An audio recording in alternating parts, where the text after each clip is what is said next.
Pare, nagpapakumpisal. Biglang may kumatok sa pintuan. Pagbukas niya, nagulat siya. Lalaki yung kumakatok, puro dugo damit. May takmaba, puro dugo. Sabi ng pare, ba't puro dugo ka? Father, nakapatay po ako ng tao. Ba't mo pinatay? Father, nag-uusap lang naman kami. Nauwi sa pagtatalo. Ayaw niya pong magpatalo, Father. Kaya pinatay ko na lang siya.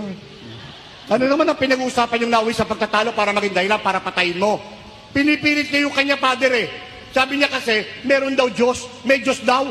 Sabi ko sa kanya, walang Diyos, wala. Pinipilit niya talaga ako, Father. May Diyos nga, may Diyos. Sabi ko, wala nga. Ayaw niyang tumigil, Father. Pinatay ko na lang siya. Ikaw, Father. Naniniwala ka bang may Diyos? Sabi ng pare, dati. Oh. Bakit? Kung sa inyo nakatutok yung palakol, maninindigan kayo? Ha? Kahit ako sabihin ko, chismis lang yan. Tatago na ako sa kumbento. There are tests of faith.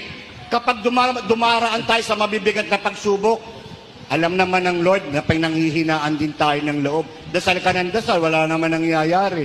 Yung isang bata, si Totoy, magpapasko kasi sinasabi nitong parish priest, sumulat kayo ng prayer request at ilagay sa ilalim ng kama ng baby Jesus at sa Pasko makukuha nyo kailingan nyo. 3 taon sumusulat si Totoy, Dear Jesus, bigyan mo naman ako ng bisikleta sa Pasko. Love, Totoy. 3 taon sumulat ng bata. Wala naman dumating na bisikleta sa 3 taon. Dahil sinabi na naman ng pare, sumulat kayo. Hindi na sumulat si Totoy. Ba't ka pa susulat? Wala namang nangyayari. Pero nagsimba pa. Nagsimba ng Pasko. Tapos ng misa, nagpunta rin sa Belen. Lumingon-lingon. Nung walang nakatingin, kinuha yung ribulto ni Mama Mary. Nilagay sa backpack. Tapos sumulat, Dear Jesus, pag hindi mo ako binigyan ng bisikleta, hindi mo na makikita nanay mo kahit kailan. Tandaan mo, huling babala ko na ito.